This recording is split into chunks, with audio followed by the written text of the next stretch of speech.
Anybody there? Hello, hello. Hey guys, I hope you've been enjoying this. Um, these little Bible talks that we've been doing. Uh,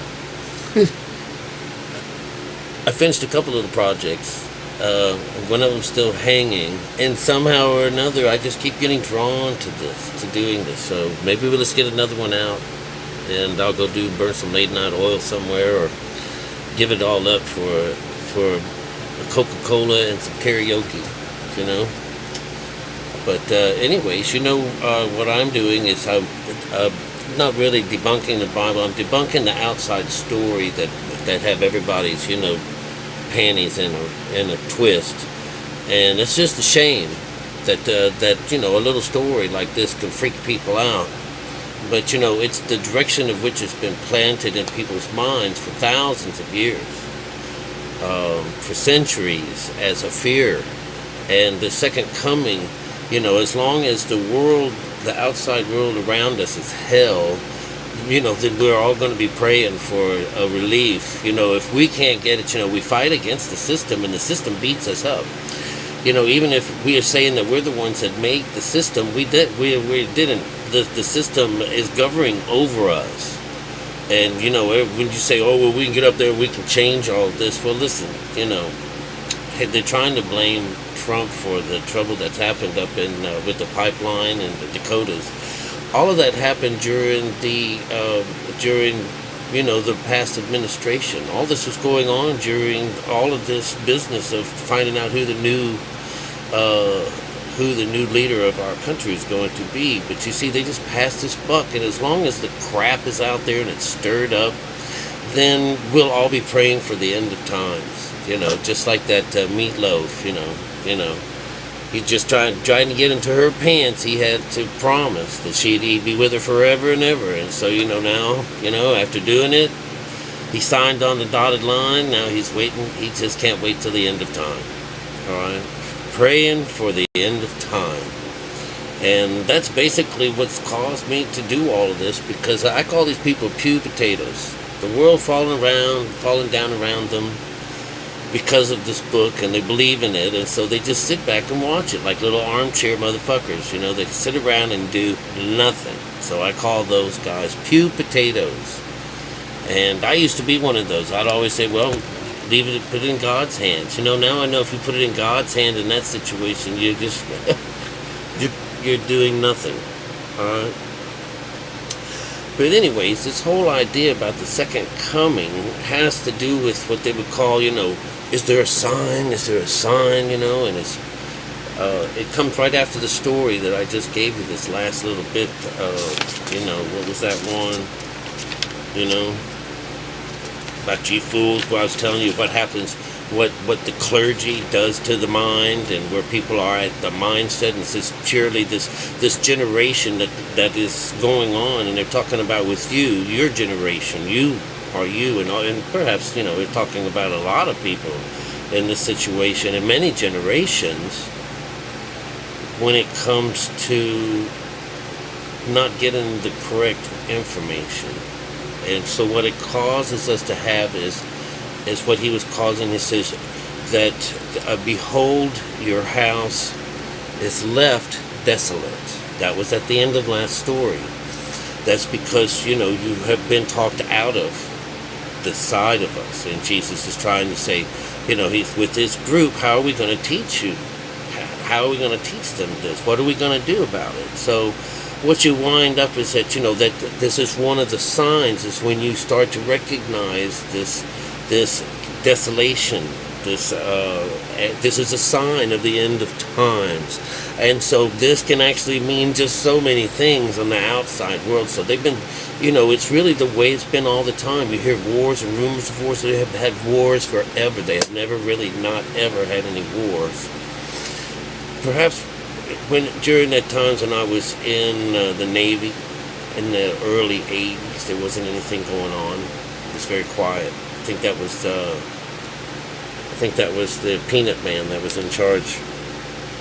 But anyways, we're going to do a quick little reading of this, and I really can't skip over a lot. It's going to be long, so what I'm going to do is I'm going to start talking fast, because I heard myself talking fast, and as long as I've done a little pre-reading, I might be able to fly right through this.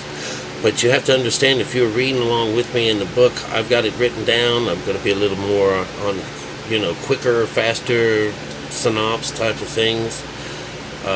But the 1, 2, 3, 4, 5, 6, 7, 8, and 9 come into play in all of these writings. 1 is about an initial idea, or introducing the next form of writing, or what we're going to be talking about. 2 would be like a combination of something. 3 is when they're all putting together. 3 is like 3 is a divine intervention. Is when the 1 or 2 when 1 and 2 are put together, then this energy, Jesus and all, is in the midst. Okay, so 4 winds up being the about worlds. About worlds and thoughts, what rules our kingdoms and stuff like that. 5 would be about our skin.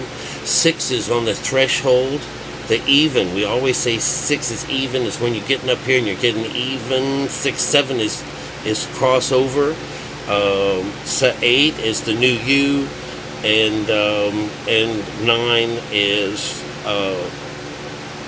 about consciousness itself. Either good or bad, but it's usually of talking about the person itself. All right. Now, I have to touch on sorrows, because ever since the beginning of these stories, and I'm talking about between Adam and Eve, that every time she gives birth, that firstborn is the one that gets sacrificed.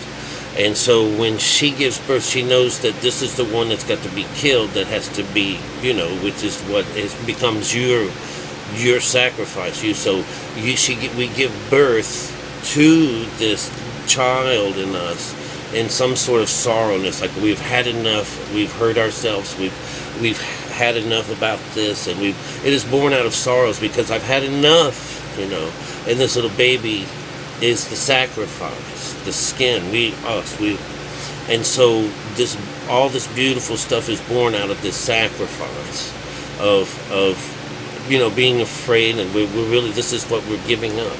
All right, and that's how it works. So she gives birth in sorrow, but it's a beautiful thing. All right, because it's just metaphor. All right. So after the last story, he's telling everyone this. He's coming down out of the temple now. He comes out, and so Jesus went out and departed from the temple, and his disciples came to him to show him the buildings of the temple. And Jesus said, "Ye not all these things? Ye not see all these things? Or see ye not all these things? Verily, verily unto you, there shall be not one stone left upon another that shall not be thrown down." All right. And he sat upon the Mount of Olives, and the disciples came unto him privately, saying, "When shall these things be? And what shall be the sign of thy coming, and of the end of the world?" Jesus answers and said unto them, "Take heed, no man deceive you. For there shall come in my name, saying, I am Christ, and shall deceive many. Ye shall hear of wars and rumors of wars. See that ye are not troubled, for all these things must come to pass, but the end is not yet. For nation shall rise against nation, and kingdom against kingdom, and there shall be famine, and pestilence, and earthquakes in diverse places. And these are the beginnings of sorrows. Then shall they deliver you up to be afflicted, and shall call you, and they shall deliver you up to be afflicted, and they shall kill you, and ye shall be hated by all nations for my sake. All right, that's the first 9. All right, real fast, okay. rumors and wars and stuff. This is all about the lower conscious. This is a earthly noise. It's just a bunch of crap. It says don't believe it. This is just the way this has to go. But in reality, what you're doing is you are giving yourself up for this. And the earthquakes are these when you recognize that you've been living these trade that you. There's the works that he's talking about, this climbing up to the ladder. It winds up being things that you have to do first as your works. And so all of these things have to be done before you can go this route. And maybe if you guys have saw me, draw a tear out here, or draw a tear at, that's a type of earthquake. And it hurt, to find that, that me and millions of other people are worshiping when I was worshiping Jesus as its dead entity, that we were worshiping the dead in Christ, the dead in us. That was bothered me, and that's a place where an earthquake hit me in a diverse place, and so it's just crazy. It still bothers me. But he's telling you that there's going to be people that come in their name, but these are signs. They're supposed to say, well, this is. There'll be many coming in my name and such. The whole idea of coming in this guy's name is doing what we're supposed to do. We're supposed to eat his flesh and drink his blood, and that means to follow in his way. All right. And so blessed is. So even like the last story over here, that your body, your house has been left desolate. Blessed is he. You won't hear from me ever. He says until that one day when blessed is he that cometh in the name of the Lord. And of course the name means the way, it's the disciple, it's to follow instructions. Alright. So this went from 1 to 9, which is really cool. Christ is actually a title, and so it shows up at number 5. There'll be a lot of people that come in my name and they'll be deceiving you. They really are. This is an inside-outside. And it says here, let's start again at the 10, which makes 1, and it goes on again for another group of 9. And it says, and then shall many be offended, and shall betray one another, and shall hate one another. And many false prophets shall arise, shall deceive many. And because of the iniquities shall abound, and the love of many shall be waxed cold. But he that should endure to the end, the same shall be saved. And the gospel of the kingdom shall be preached in all the world with a witness unto all nations, and then shall the end come. When therefore shall be in the midst of when therefore shall see the abomination of desolation spoken of by Daniel the prophet stand in a holy place, whosoever readeth, let him understand. Then let which is that in Judea flee to the mountains. Let them which is in the housetop not come down to take anything from the house, out of the house. Neither let which is that of the field return back to take his clothes. Alright, so that's it for that 9. I'm going to do this real quick. And now shall many be offended, and another shall hate another. See, the wars are inside of us. It's not really about what's outside of us here. We've had enough of the battle between what is right and what is wrong. And when that happens, we begin to, this is where false prophets come in, and you start saying, I know this is happening. No one reads the Bible like this. We need to have more of hell and brimstone and none of this, this buttered down, candy coated version of God. We need to tell them that the world's going to fall apart and hate everything, and destroy. Let's do the fear of God. Let's do all of that, So these things are combating to you. So I don't know. Because what we get from when we go inside, we don't see. And all of us are stuck to, I need to see it. I have to feel it. Or it isn't real. So we battle with that. especially with this. And people are, pretty ignorant just to hear this little bit of information. Said, sounds new age. It's kind of funny. It's being funny. So anyways, so neither let him which is in the field return back to take his clothes. Alright, so he's saying that this is a sign. So when this happens, and he brought up the prophet. Now what is this talking about? Daniel 9:22. And this one reads really interesting. This is like one of those one-wit stories, kind of like, the Lord is my shepherd. He makes me lay down by green pastures, makes me go by still waters. This is this is going through the stages of consciousness. So this is over, and what they do is this winds up being the control. The biggest part of the story is in the outside world. It's who's controlling the kingdom. Who's controlling this?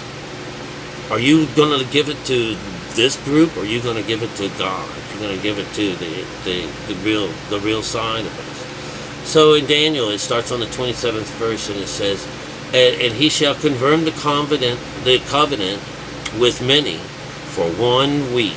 That's 7 days. All right. And in the midst of the week,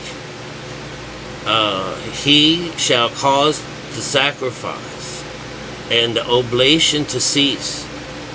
For the overspreading of abominations, he shall make it desolate, even until the consummation and that determined shall be poured upon the desolate.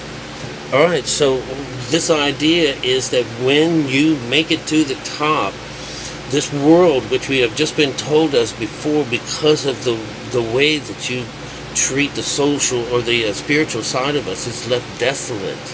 So when you notice this, when you notice that you are without the spirituality, that you're really missing this part, when you notice that, the end of time is coming. All right? And when you make it up there, and even as the 7 would be what is being poured out, it becomes, it's the being fed by the well, being watered, and stuff like that. So it's very beautiful how it's all been written out. And after doing all of this, I don't see what the big deal is. They're crying and wanting the world to end for all of this, and it doesn't have anything to do about that. They're talking about your world. They're not talking about the outside world. But we do understand that if you can't do this, and a good number of people can't do this, then it affects the outside, because people are a part of the outside. They're bringing this shit to life. It says, anyways. So, anyways, And it says, and let those people which are in Judea flee. These are Judea. This is the children of light. They're on the east side. Of course, they're going to flee to the mountains. It's getting ready to happen, And if you're on the house, don't come down, get anything out of the house, because they wanted everything. This is where they gather everyone together, no one's going to get out of this, And don't come out of the field to get your clothes back on, to get any clothes. Out in the field, you're out in the left brain, you're just caught out of nowhere, all right? So this really is going to knock off a whole mess of things if we can get through all of this, all right? So it starts off with 1. And woe ye to them that are with child, and to them that give suck in those days. Now, the word suck has to do with, giving a baby up. You're about to give a baby, and you got to give it up for a sacrifice. And that it's being built and made into this world out of sorrow. But pray ye that their flight be not in winter, neither on the Sabbath. Now, these are talking about when you're dead, all right? You don't want to do winter is the end. It's when things are entombed, and of course, the Sabbath day is a day of rest. So I think that's what they're talking about death. Pray that it's not that your flight isn't that close to death, like, real old. But, it's still, you're going to be okay. But the idea is that flight is what we are doing. That's the whole, this is about flying. The spirit is actually a situation with electric. It's looked at as a winged object, something that flies. All right. And so that was 2. 3 is, which is 21. 21 makes it 3. For there shall be great tribulations, such as what since has not since the beginning of the world to this time, no evil shall be. And except those days be shortened, there should be no flesh, there should no flesh be saved. But for the elect's sakes, those days shall be shortened. Then if any man shall say unto them, Yo, here is Christ, or there, believe not. For there shall arise false Christs, and false prophets, and no shall show signs of wonders, insomuch as if it were possible, they shall deceive the very elect. Behold, I have told you before. Wherefore, if I shall say unto you, Behold, he is in the desert, go not forth. Behold, he is in the secret chamber, believe them not. For as the lightning comes from east, and shineth even unto the west, so shall also the coming of man, the Son of Man, be. The coming of the Son of Man be. That's the next 9. Alright, so we're talking about flight. We're going through this part of our Bible, or this part of our minds. Behold, I have told you before, where thou shalt rise in the desert. Now,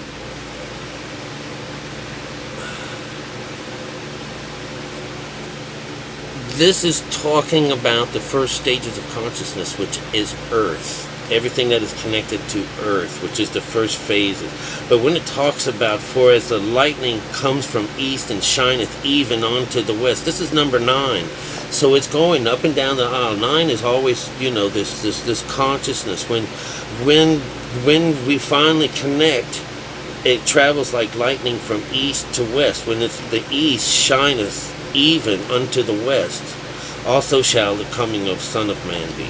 So I'm just trying to cut through the garbage and get that part around to you. So 1 is so wheresoever the carcass is, there will the eagles be gathered together. That's 1. Immediately after the tribulation of those days shall the sun be darkened, and the moon shall not give her light, and the stars shall fall from heaven, and the powers of heaven shall be shaken. And then shall appear the sign of the Son of Man in heaven. Then shall all the tribes of earth mourn, and they shall see the Son of Man coming in the clouds of heaven with power and glory. And he shall send his angels with a great sound of a trumpet, and gather together his elect from the 4 winds, from one end of heaven to the other. Now learn the parable of the fig tree, when his branches are yet tender, and puts forth leaves. Yet know that summer's near. It means it's getting hot. So likewise, ye, when shall see all these things, know that it is near, even at the door. That's number 6. And it's really verse number 33. Alright. Verily I say unto you, this generation shall not pass till all these things be fulfilled. That's 7. Heaven and earth shall pass away, but my words shall not pass away. 8. Right. And then, but of the day and the hour knoweth no man, no, not the angels of heaven, but my Father only. Alright, that was another 9. It's very interesting. It says, wheresoever the carcass is, there will be the eagles. Alright, gathered together. Carcass, you know what the carcass is. Remember, you're the sacrifice. You're the lamb laying there dead. And, these eagles are the beautiful things. Eagles in scriptures, Holy Spirit, which flies. As if it were, through the mind, air. This is air, the 3rd phase of consciousness. This is where we meet Jesus, in the air. He tells us it's air. That's the, wind, clouds, Alright, it's the air. And from the higher nature of heaven to the lower nature of earth, with source of lost, to the self. The source of loft to the self, and the self is the sun. All right, and that's S-U-N, I believe, maybe S-O-N. Me and my wording, I probably got that one wrong, but I'll tell you that. So this idea of the day shall be darkened, and all of this is going on because this is the point. And there shall be a sign in a man in the heaven, and shall the tribes, trumpets going to sound. This is this number 4 or 5 as you learn the parable of the fig tree. The fig tree. What the fig tree? It's only a really quick one. It says, he spake also of this parable. A certain man had a fig tree planted in his vineyard. And he came and he sought fruit thereon, and found one. And he said to the dresser of his vineyard, behold, these 3 years I come seeking fruit on this tree, and find none. Cut it down. Cut it to the ground. And it says, well, in answer to him, Lord, leave it alone for this 1 year also. I shall dig it about, and dug it, and dung it. And if it not, and if it bear fruit, well. And if not, then after that, thou shalt cut it down.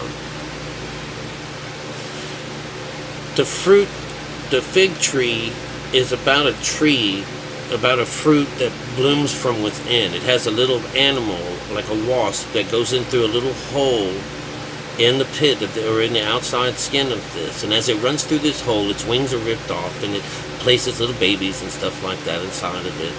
Anyways, it's just the way the fruit blooms from within inside of us. It's just the way it works.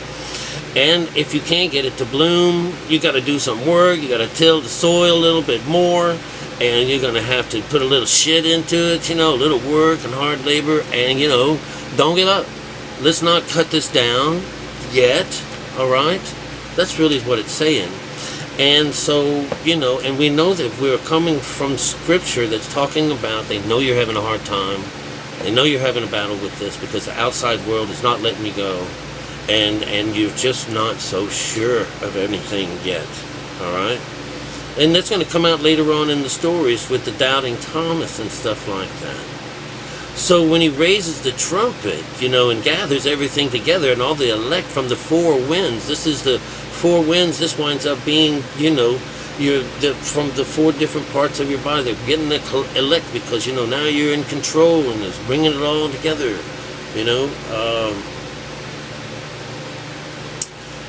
When the tree, when the branch is in it, when it's putting out its leaves, you know that summer is near. Summer is the idea of getting hot. This is when you're getting up to fire. You're getting close to, the peak, where the idea of summer is where Jesus winds up being exalted. It's the highest point. It's number 3. It's like the 3 in the afternoon. All right? It's the highest point of the day, and it's, of course, Leo in reality. It says, so, heaven and earth shall pass away, but my words shall not pass away. So heaven and earth pass away, but my word. And in that day and that hour, no man will know that. The angels of heaven, only the Father only. So he's talking about this thing just, eventually just creep up on you. You don't know when it's going to happen. I mentioned, I was, watching something and I kind of, shut down for a little bit, came back on again. Who knows? This is when you're not knowing. And so there's a segue. It says, so as in the days of Noah, there shall be the coming of the Son of Man be. So should. So this is really talking about the second stage of water. This is how they bring it in. For in those days, there before the flood, there was eating and drinking and marrying and marriage and being married off until the day that Noah entered the ark. All right, that's number 2. That's number 38. So you add that up, it becomes 2. All right. And knew not until the flood came and took them all away. So shall be the coming of the Son of Man. Then shall 2 be in the field, and 1 shall be taken, and the other left. 2 women shall be grinding in the mill. 1 shall be taken, and the other left. Watch therefore, for ye know not what the hour the Lord doth come. But knowing this, that the good man of the house had known, in which what the thief would come, he would have watched, and would not his house to be broken up. Therefore, be ye also ready, for in such an hour, as ye think not, that the Son of Man cometh. Who then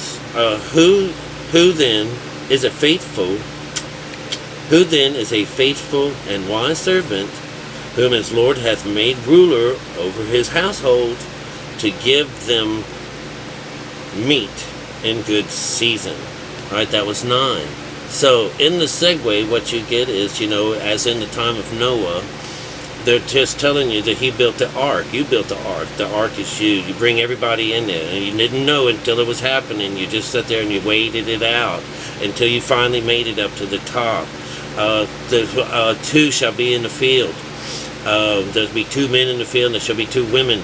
This makes no difference. This is the idea that one side of you is going to be lifted. The inside of you, your firstborn, one, will be lifted. The other is left. If you understand left, this is just a play on word. It's left behind because you're not really taken away. It's just the spirit that's being allowed to move up into the higher realms, while the body is laid at some kind of rest, which is what this whole idea is about. Okay? So, it's telling you that, if you watch it and you're paying attention to something, instead of cutting your mind off, it's not going to come. But it's not, if you're watching, the thief won't come. So they're talking about this energy being a thief because it's going to take something from you. It's about to take all the wickedness and meanness and the emptiness, the desolation and isolation. They're going to take that away. It's going to pour something beautiful in it. It's going to fill it with something more beautiful. Alright, so I don't see how this is all that terrible so far. Alright, but you understand that this is about temptations coming in from the outside, and this is the men knocking at the door, and the men running the women off at the well. You got to have this. This is our mind not wanting to do it. It's not an easy job. Alright, so we have our final 6, and it'll be over with, you guys, and I thank you for making it. This is a long one. But it starts with 46, so that actually is a 1, all right? And there's 1 to 6, all right? And it's the last. Blessed be that servant who his Lord, when he cometh, shall find so doing. That means he's ready for him, serving the Lord. All right, he's prepared. Verily I say unto you, that he shall make him ruler over all his goods. That's number 2. So that makes you solid, all right? 3.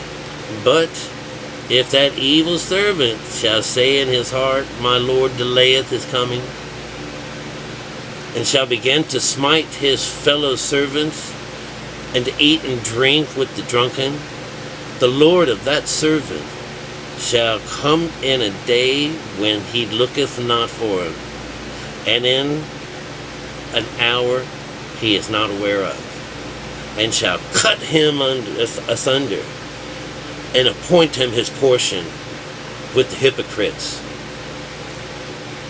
There shall be weeping and gnashing of the teeth. All right, that's how it ends. All right, now, what that is working on, what that's really saying is, blessed be the servant who's prepared and ready to go. All right, but the one is, that the evil side, this is where Jesus, the evil comes, devil usually comes in and tempts Christ before he's going. This is the temptation. This is another story of the temptation. Whereas, I'm just not ready. Can we put this off?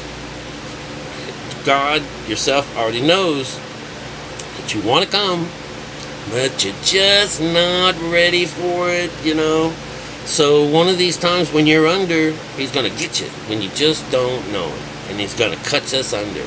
And of course, when that happens, that's a good thing. It's not a bad thing to be cut asunder, because that's really what you want to do.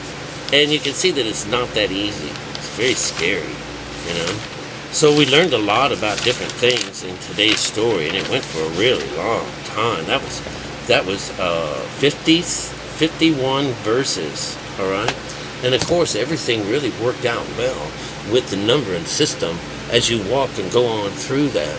So it's really this idea that in the third phase of consciousness, which is theta frequency, and when we reach absolute nothingness, even there is nothing going on, we have met the air, it's darkness. Remember the day of the, well, I don't think we know that yet. The day of the Lord is darkness. This is that idea of the seventh chakra. When this part is there, Jesus, we meet Jesus in the air, he comes into nothingness. There's nothing, no thoughts. You have made it. You have made it through the water and into the air, and now he's taking you on to the fire, to the higher sides, you know. And so this is the ideas of the travel that you go once you shut off the flesh, the beta conscious, slip into the water, which is alpha conscious, alpha frequency. And then it raises you into nothingness because you're being washed. Remember, this is where you wash your feet. This is where you lose your skin. This is why you're not going to go and get your coat and your clothes, because it's too late, baby. It's too late. Stay up on that roof, watch it happen. The fire and brimstone's going to fly down. It's going to heal you. It's going to take care of you. It's going to get rid of that shit. Don't be afraid of this. There's absolutely nothing in the story that's scary. All it is about meditation. And he says, he's going to get you. If you want him, and you don't think that he wants you, he said, oh, man, I know what you want. Knows what he wants. Knows what you want. And so, the next part of the stories talk about the virgins, the 10 virgins, the 5 wise ones, and the 5 non-wise ones, and it all has to do with having enough juice inside of you to make it up this way, because they're teaching us how to do it. All right, they're teaching you got to have that go juice inside of you. You dumbass virgins. You weak virgins. What do they call them? They call them. They're not naughty, but they're not wise, so they're unwise. So being prepared. So and he doesn't say that that you can't get up there. He tells you, hey, go buy yourself some more oil. I'll see you on the next round. So the Son of God. Later on we'll find that is likened to creating a marriage between your son and and this higher thing. It's like creating a wedding. This is all this about, and that's going to show up a little bit later. And that you'll find that how symbolic and how beautiful it's written.